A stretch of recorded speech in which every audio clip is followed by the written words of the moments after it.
হ্যাঁ দেখুন, আমি এখন ওই কাঁঠাল ইঁচড়টা রান্না করব, তাই জন্য এই যে ভাজাগুলো করে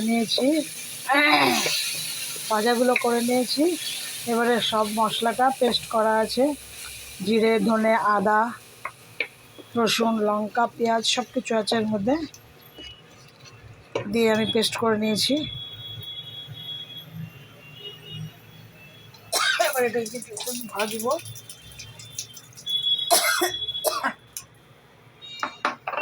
তেলটা ছেড়ে দিলে এরপরে আমি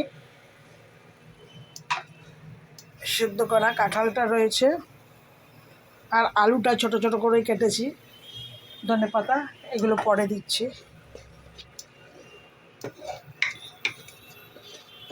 আগে ভালো করে ভাজা করে নিই।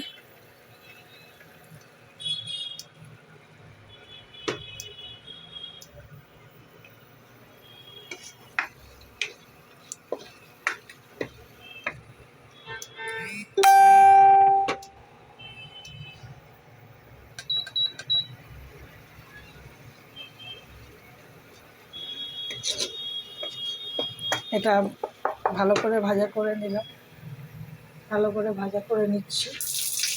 নিয়ে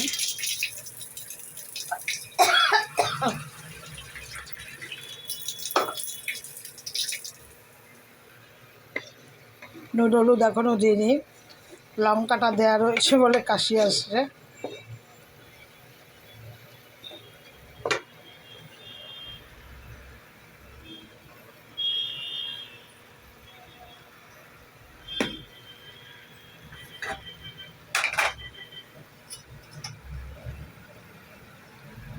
নুন হলুদটা দিয়ে এবারে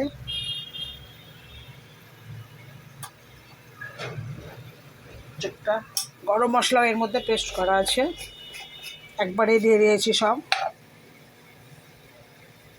নুনটা দিয়ে দিই পরিমাণ মতন, নুনটা দিয়ে দিলাম।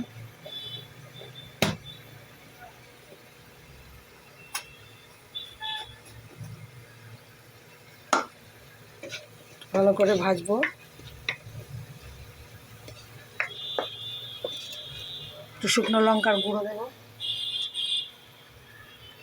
একদম আমরা শুকনো লঙ্কা খাই না, জাস্ট কালারের জন্য একটু দিলাম।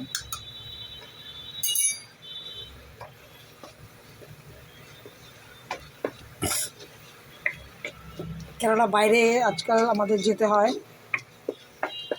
রাস্তাঘাটে খিদে পেয়ে গেলে তো খেতেই হয়, বোঝেন, ওই মশলাগুলো। তারপরে একেবারে খাওয়ার অভ্যেস না থাকলে না খুব অসুবিধা হচ্ছে। একদম ঘর থেকে বেরোতাম না, তখন খেতাম না একরকম, এখন তো বাইরে যেতে হয়, এই জন্য খেতেও হয় নানান রকমের খাবার। তার সাথে তো এই শুকনো লঙ্কা আর গুঁড়ো মশলা, এগুলো ঘরে বসেই তাই একটু অভ্যেস করছি।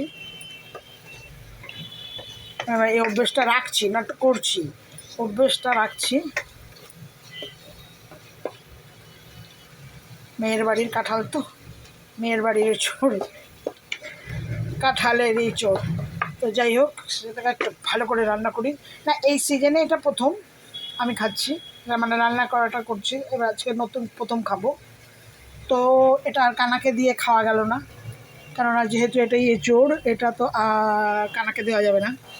তবে দেওয়া যাবে না সেই অর্থে নয়, তো আমি তো সেরকম ব্যবস্থা করিনি। যাই হোক, সেভাবে যদি কিছু একটা একাদশী হতো, তারপরে যদি করতাম, তাহলে তো ওই পারণ তখন হয়তো করলে করা যেত।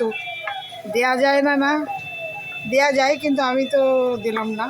যাই হোক, পাকা কাঁঠালই দেবো, এই এঁচোড়টা আর দিলাম না।